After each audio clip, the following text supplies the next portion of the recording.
ये बात रविंदर के समझ में नहीं आ रही थी। उसे लग रहा था कहीं न कहीं कोई गड़बड़ जरूर है। रविंदर ने सोच लिया था वह हकीकत तक जरूर पहुंचेगा और कुछ भी हो जाए उस लड़की को हासिल करके रहेगा।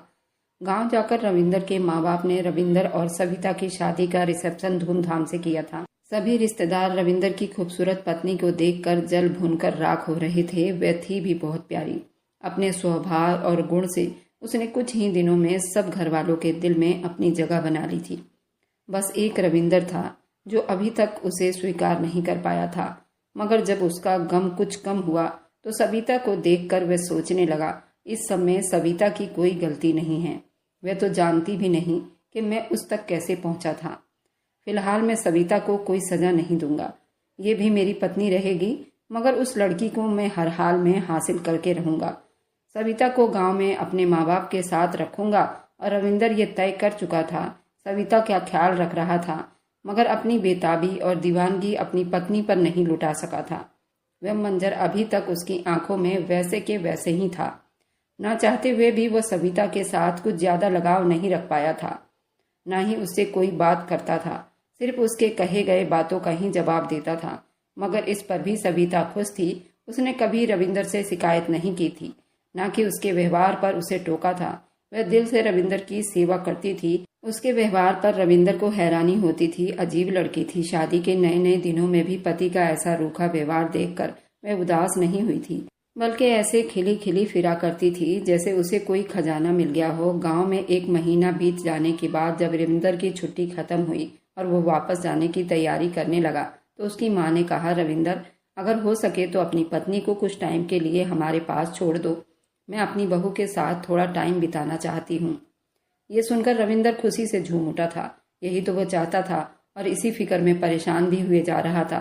किस तरह सविता को गांव में रोके और अकेला शहर जाए और उस लड़की तक पहुंचे जिसने उसकी रातों की नींद हराम कर रखी थी। उसने जल्दी अपनी माँ की बात मानी और सविता को वहीं छोड़कर शहर चला गया। वह पहली फुर्सत में ही उस लड़की तक पहुंचना चाहता था, मगर छुट्टियां ज्यादा करने की वजह से उसका काम और ज्यादा बढ़ गया था।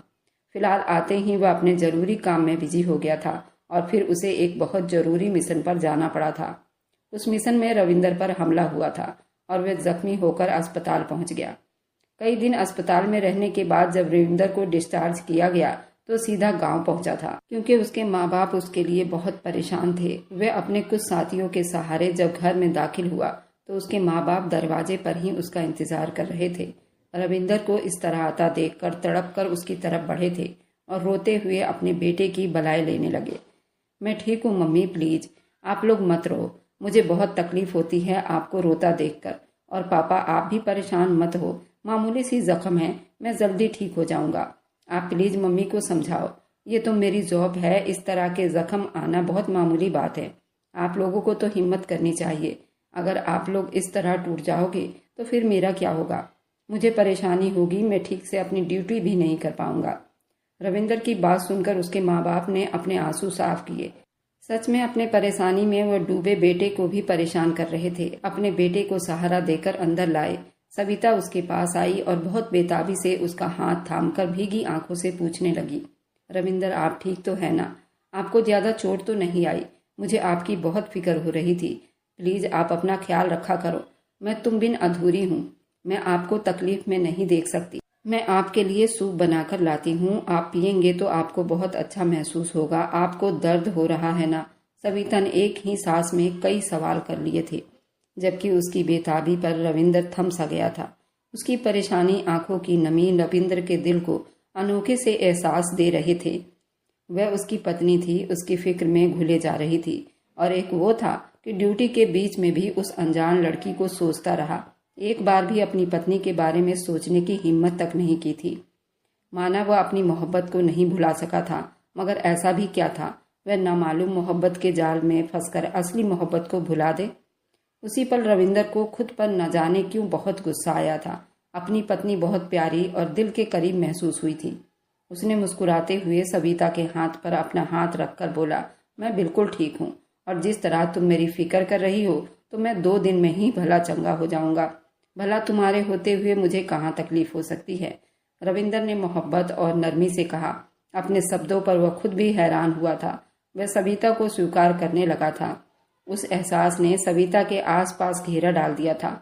उसकी तसल्ली पर सविता भीगी आंखों से मुस्कुरा रही थी। उसके बाद रविंदर जितने दिन वहां पर रहा था, सविता ने उसके दिल से सेवा की थी। वह दिन रात साये की तरह रविंदर के आसपास मंडराती रहती थी। तब पहली बार हर सोच, हर इच्छा को छोड़कर थोड़ी देर के लिए भुलाना चाहता था और रविंदर सविता को जानना चाहता था। उसे महसूस हुआ उसकी पत्नी उसके दिल में अपनी जगह बना चुकी थी। वह उसे अच्छी लगने लगी थी। सविता के व्यवहार पर रविंदर हैरान था। उसने तो सविता को इतनी मोहब्बत नहीं दी थी, फिर वो इतनी बेताब दिख रही थी। यही बात एक दिन उसने सविता से कह भी दी। जब उसके पास बैठी थी, उसका बाजू दबा रही थी। मेरे ऐसे रूखे व्यवहार पर भी उसने कभी रविंदर से शिकायत नहीं की। सविता, तुम तो मेरी ऐसी फिक्र कर रही हो जैसे मैंने तुम्हें बहुत प्यार दिया हो। क्या तुम सच में इतनी अच्छी हो या मेरे सामने इतना अच्छा बनने की कोशिश करती हो? इस अचानक पूछे गए सवाल पर सविता ने पहले तो चौंक कर मुस्कुराकर बोली, ऐसी बात नहीं है। शुरू में परेशान हुई थी, मगर फिर मैंने जाना कि आपका शायद नेचर ही ऐसा है। मगर मेरे जानने में आपने मेरे साथ ऐसा कोई बुराई नहीं किया, मेरा दिल नहीं दुखाया, सबसे बढ़कर मुझे इज्जत दी। इससे ज्यादा और क्या चाहिए?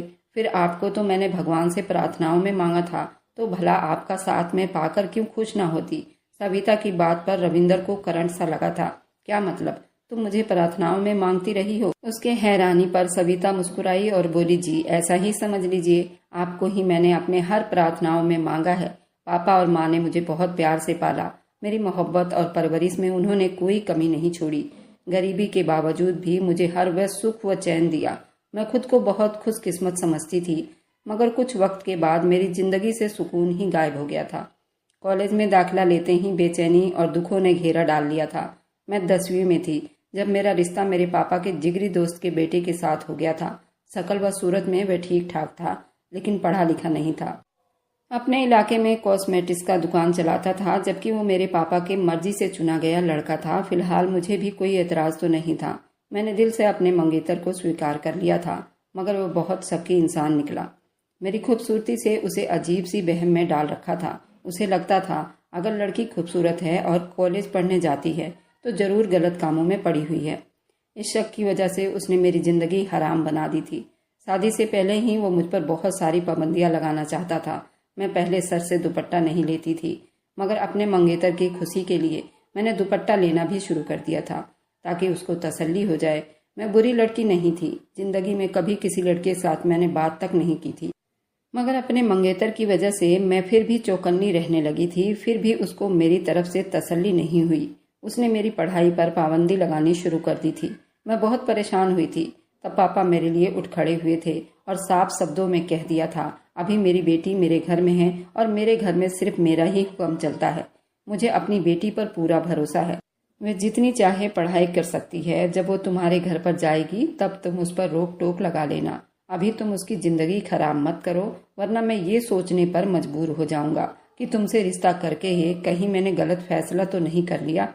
जबकि पापा ने ये बात बहुत तरीके से की थी और बड़ों के बीच में बैठकर की थी, मगर अंकल जी के बेटे को समझने के बजाय उसे इस बात पर बहुत दुख हुआ था।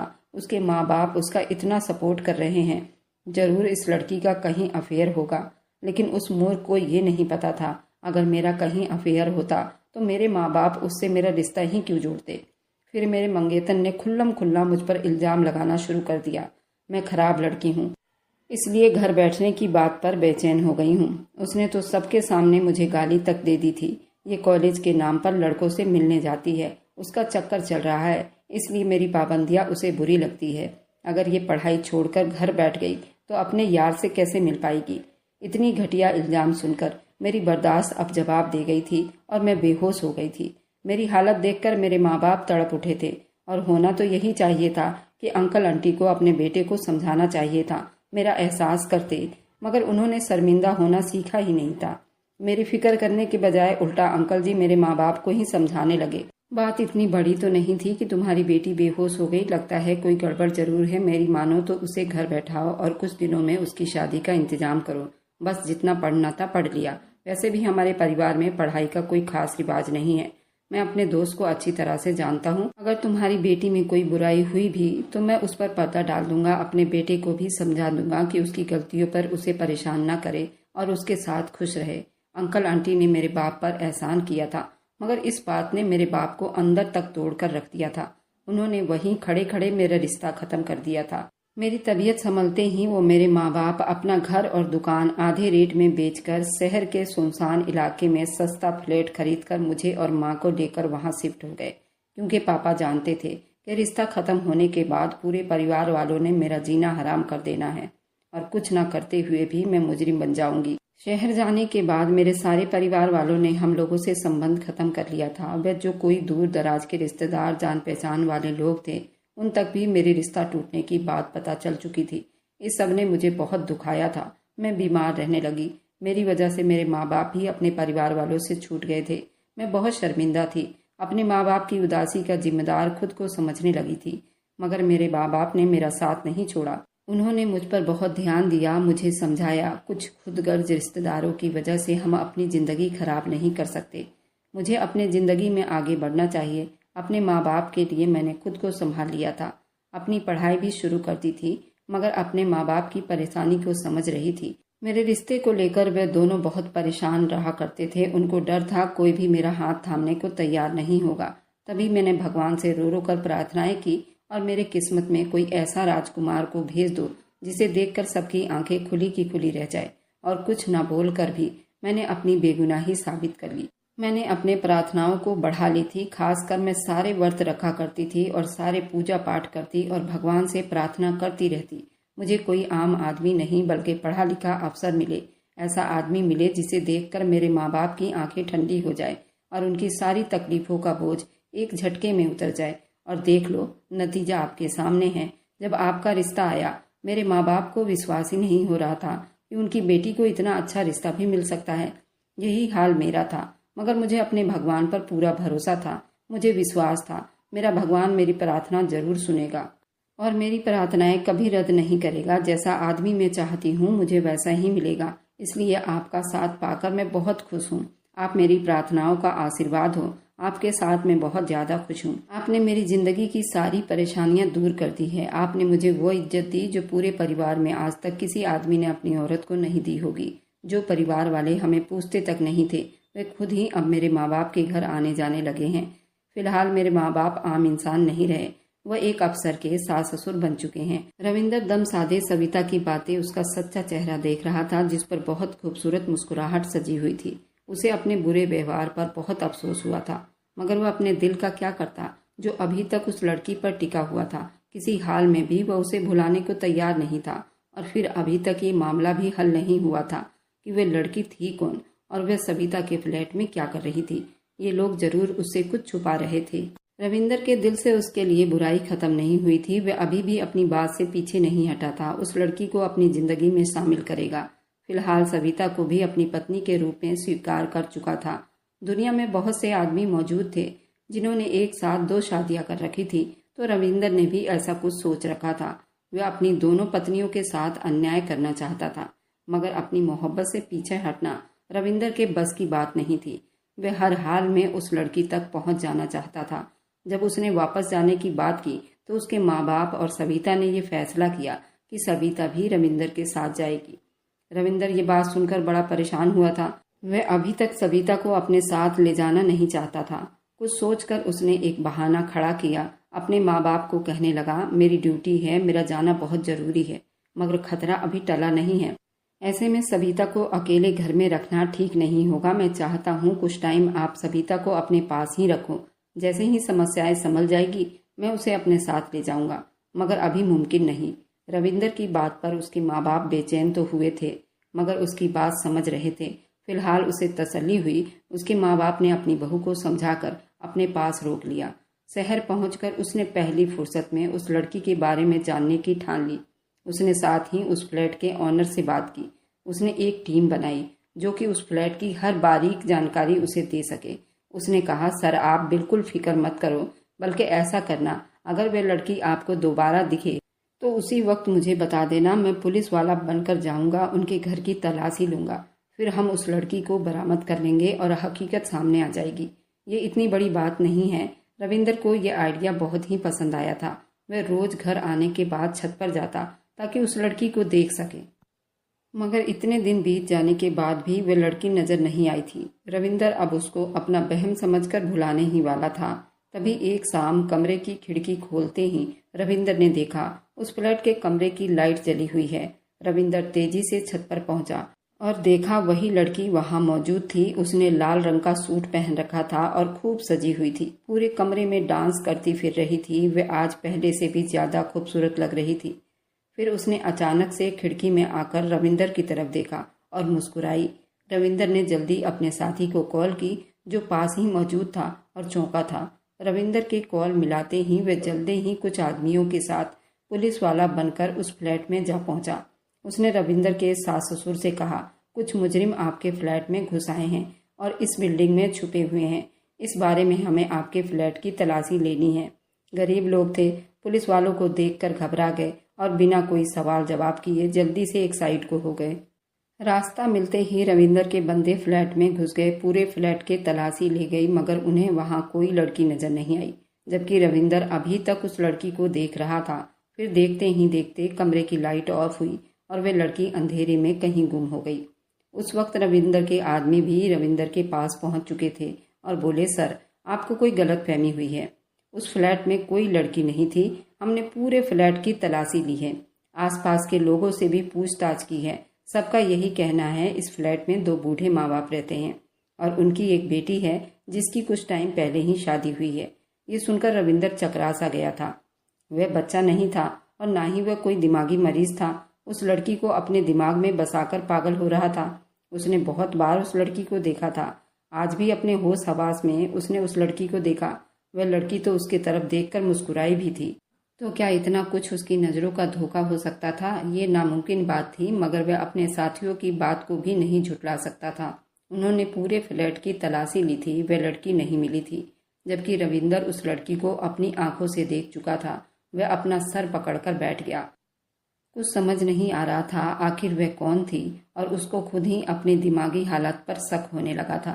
शायद वह पागल हो चुका था, मगर नहीं, अगर वह पागल होता तो इतने बड़े पोस्ट पर बैठा ना होता। वह बहुत ज़्यादा सोच विचार करने के बाद भी जब रविंदर को कोई रास्ता समझ नहीं आया तो वह कुछ सोच विचार करने के बाद उस बिल्डिंग के ओनर से बातचीत की और पूछा उस फ्लैट में सविता के माँ बाप से पहले रहने वाले कौन लोग थे। उस ओनर ने जल्दी रविंदर की मदद की और एक फैमिली तक पहुंचाया जो सबसे पहले ये फ्लैट लेकर शिफ्ट हुए थे और अभी तक वहीं थे। रविंदर उस आदमी से मिला, अपनी जॉब का बताया। उसने कहा, मैं इस बिल्डिंग के सामने वाले बंगले में रहता हूँ। मेरे घर के सामने जो फ्लैट है उधर मेरी जानकारी के हिसाब से 2 बूढ़े पति पत्नी और उनकी बेटी रहती है, मगर मैंने उस फ्लैट में एक और लड़की को भी देखा है और एक बार नहीं कई बार देखा है। यहाँ जितने भी पुराने फ्लैट में रहने वाले लोग हैं हर कोई उस लड़की के बारे में कहता है। इस बात ने मुझे और परेशान कर दिया। वहाँ के लोगों से और बातचीत करने के बाद पता चला।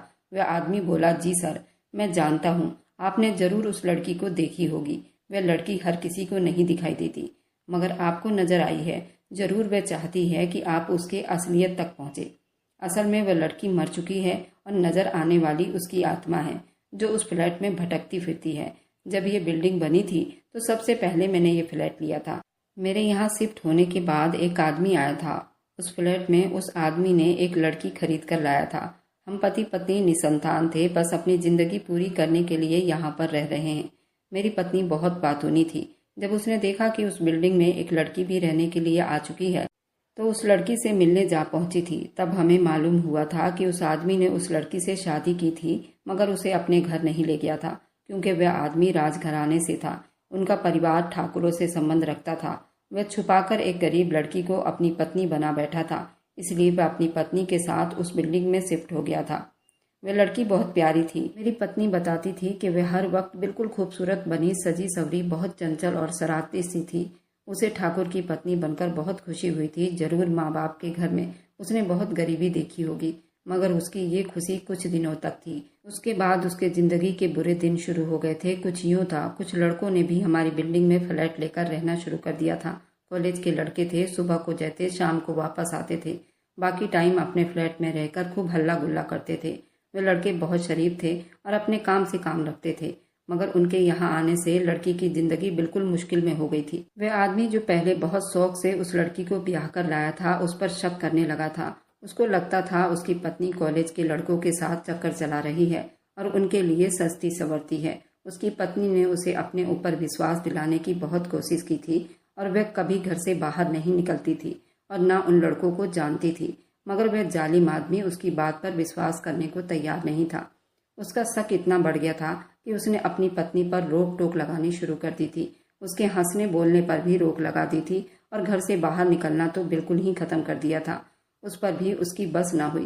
उसने अपनी पत्नी को मारना पीटना शुरू कर दिया और हर वह जुल्म किया जो अपनी पत्नी पर कर सकता था। उस बिल्डिंग में कुछ और फैमिली भी आकर रहने लगे थे। सब फ्लैट वाले उस लड़की की चीखों की आवाज सुना करते थे, मगर किसी में इतनी हिम्मत नहीं होती थी उस आदमी से पंगा ले सके, क्योंकि सभी को पता था ये कोई बहुत अमीर बाप का बेटा था और ऐसे आदमी के मुंह लगने से हर कोई कतराता था। उस लड़की की चीख पुकार से तंग आकर कॉलेज के लड़के उस फ्लैट को छोड़कर चले गए थे ताकि उस लड़की की जिंदगी में कुछ आराम आ सके। मगर उस जालिम आदमी का दिल शायद उस मासूम लड़की से अब भर चुका था। अब उसको वह फालतू की चीज लगने लगी थी, इसलिए वह लड़कों को चले जाने के बाद भी वह उस पर जुल्म करता रहा। फिर उसने अपनी पत्नी को पूरा कैद कर दिया और अपना आना जाना भी बहुत कम कर दिया। सुनने में आया था कि उस आदमी ने परिवार के कहने में आकर किसी और लड़की से भी शादी कर ली थी और ज्यादा टाइम अपनी दूसरी पत्नी के साथ रहने लगा, जबकि उस बदकिस्मत लड़की को तो बाहर की दुनिया से अलग कर दिया था। उसे अकेलापन और कैद ने उसके दिमाग पर बुरा असर डाला था। वह अपने होश हवास खोने लगी थी। कभी वह हंसती सजती संवरती अपने पति का इंतजार करती, फिर शाम होते ही चीख मार मार कर रोने लगती थी और कभी ऊंची आवाज में ठहाके लगाती थी, नाचती और गाती थी। उसकी बेबसी से हमारे दिल दुखते थे, मगर हम भी बेबस गरीब लोग थे। ऐसे जालिम अमीर आदमी का मुकाबला करने की हमारे अंदर हिम्मत नहीं थी। फिलहाल चुप्पी के साथ सभी फ्लैट वाले चुप रहे। फिर देखते ही देखते वो लड़की जिंदगी की बाजी हार गई। उसके मरते ही वह आदमी फ्लैट बेचकर यहाँ से चला गया। उसके बाद दोबारा उसे किसी ने यहाँ नहीं देखा, मगर उसके कुछ साल के बाद उस फ्लैट में से फिर से आवाजें आने लगी। हम सब बहुत हैरान हुए, क्योंकि वह फ्लैट अब बंद पड़ा था और वहाँ कोई नहीं रहता था। फिर उसके ऑनर उस फ्लैट को सविता के माँ बाप को बेच दिया था। ये जानकर रविंदर को बहुत झटका लगा था कि वे आवाज उसी लड़की की थी, कभी रोती हुई, कभी हंसती हुई और कभी गाना गाकर नाचती हुई। उसकी आवाजों से सब डर गए थे। वह आत्मा थी जो मरने के बाद भटकती फिर रही थी। बिल्डिंग में रहने वाले जितने लोग उस लड़की के बारे में जानते थे, उन्होंने आवाजों से घबराकर अपने फ्लैट बेचकर यहाँ से चले गए। एक हम लोग हैं जो अभी तक यहाँ पड़े हैं। हमें उन आवाजों से डर नहीं लगता था, बल्कि अफसोस होता है कि उस मासूम लड़की की जिंदगी खराब हो गई। इसी वजह से वह आज तक बेचैन है। आपको भी वही लड़की नजर आई होगी सर जी। वह डांस करती होगी, पूरे कमरे में झूमती फिरती होगी और कभी तो बहुत सस्ती संवरती भी होगी। हमने तो अब कुछ साल से उसकी आवाज बिल्कुल नहीं सुनी और ना ही यहाँ पर रहने वाले लोगों ने उसके बारे में कुछ जानने की कोशिश की, मगर वह आपको नजर आई है। उस आदमी की बात सुनकर रविंदर पत्थर का मूर्त बन चुका था। उसने कभी भी भूत प्रेत या आत्माओं जैसी कहानियों पर कभी विश्वास नहीं किया था, मगर अब जो कुछ हुआ था अपनी आंखों से देख चुका था और जो लोग उसे बता रहे थे उसके बिना पर उसे इस बात पर विश्वास करना ही पड़ा था। वह सच में एक आत्मा थी, कोई भटकती आत्मा जो उसे नजर आ गई थी और उसे अपना दीवाना बना लिया था। उसकी जिंदगी के बारे में जानकर रविंदर को बहुत दुख हुआ था। उसे इस बात पर भी विश्वास हो गया था इस सच में कुछ लोग जिनकी जिंदगियों में परेशानी और दुख भरे होते हैं, वे मरने के बाद भी उन्हें चैन नहीं मिलता। रविंदर ने सोच लिया था वह अपने सास ससुर को इस बात के लिए मना लेगा। वे अपने घर में उस आत्मा के शांति के लिए हवन करवाएंगे तो उस लड़की के आत्मा को शांति मिल जाएगी, उसकी बेचैन आत्मा को शांति मिल जाएगी। उस लड़की की हकीकत जानकर रविंदर का दिल बहुत उदास हुआ था। वह तो उससे मोहब्बत करने लगा था, उसको अपने जिंदगी में शामिल करना चाहता था, मगर मालूम नहीं था कि अनजाने में एक आत्मा से प्यार कर बैठा था जिसका मिलना बिल्कुल नामुमकिन सी बात थी। उसे खुद पर शायद बहुत गुस्सा आया था। जिंदगी में पहली बार अपनी जल्दबाजी में किए गए फैसले पर पछतावा भी हुआ था। अगर पहले इस बारे में सारी छानबीन कर लेता तो उसे इतनी परेशानी नहीं उठानी पड़ती और शायद वह शादी नहीं करता। मगर फिर ये सोच कर खुश भी हुआ, उस आत्मा के चक्कर में ही उसे इतनी प्यारी खूबसूरत पत्नी मिली है। अगर रविंदर जल्दीबाजी में शादी न करता तो सविता को अपनी जिंदगी में शामिल न कर पाता। वह सारी जिंदगी शायद ऐसे ही प्रार्थनाएं करती रह जाती। आत्मा की वजह से उसे सविता तक पहुंचाया गया था और वह सविता से शादी करने के लिए बेताब हो गया था। उस आत्मा ने भी सविता के दिल का हाल जान लिया होगा। उसे अपने जैसी लड़की लगी होगी, इसलिए उसकी मदद करने का सोचा होगा। रविंदर को नजर आई होगी। वजह जो भी हो, फिलहाल ये बात तय थी कि सविता को उसके सब्र और प्रार्थनाओं का सिला मिला था। उसे वह आत्मा नजर आई थी और उस आत्मा को पाने के लिए रविंदर बेताब हुआ था। सविता से शादी कर बैठा था। अब समझ में आ गया था सविता उसके दिल में अपनी जगह क्यों बनाने लगी थी। ये भी तो भगवान की मर्जी थी, उसका सविता से दिल लगना। अगर वह जज्बाती होकर सविता को अपनी जिंदगी से बेदखल कर देता तो आज हाथ मलता रह जाता कि एक आत्मा के चक्कर में एक अच्छी और इतनी प्यारी खूबसूरत पत्नी से हाथ धो बैठता। रविंदर ने भगवान का धन्यवाद किया कि इस बार उसने जल्दबाजी और जोश से काम नहीं लिया, बल्कि समझदारी से काम लिया। सविता को भी अपने दिल में जगह दी और आज पछतावे और परेशानी से बच गया। सविता के घर में हवन करवाया गया था, लेकिन रविंदर ने आज तक सविता को असली हकीकत नहीं बताई थी। उसे लगता था कि मैं अगर सविता को अपनी हकीकत बता दूंगा तो सविता के दिल में उसकी जगह कम हो जाएगी। आप लोग बताएं, क्या मैं उस आत्मा के बारे में अपनी पत्नी सविता को बताऊंगा तो वह क्या मुझे स्वीकार करेगी या नहीं। और मेरी वीडियो जहां कहीं से भी आप लोग देखते हैं, कमेंट में अपने शहर और राज्य का नाम जरूर बताइए। मुझे आप लोगों के कमेंट पढ़ने में बहुत आनंद आता है और उन सभी का मैं बहुत बहुत धन्यवाद करना चाहती हूँ। जो लोग मेरी वीडियो को देखते हैं, लाइक करते हैं और शेयर करते हैं। अगर आपको आज की कहानी पसंद आई है तो वीडियो को जरूर लाइक कीजिएगा और अपने दोस्तों के साथ शेयर भी कीजिएगा। और हाँ, अगर आपने अभी तक हमारे चैनल को सब्सक्राइब नहीं किया है तो जरूर सब्सक्राइब कर लें। मिलते हैं हम अपनी कल की एक और नई दिलचस्प कहानी के साथ। मुझ पर सदा अपना प्यार और स्नेह बनाए रखें। सभी को मेरा प्यार भरा नमस्कार। दोस्तों, खुश रहें, स्वस्थ रहें, मस्त रहें।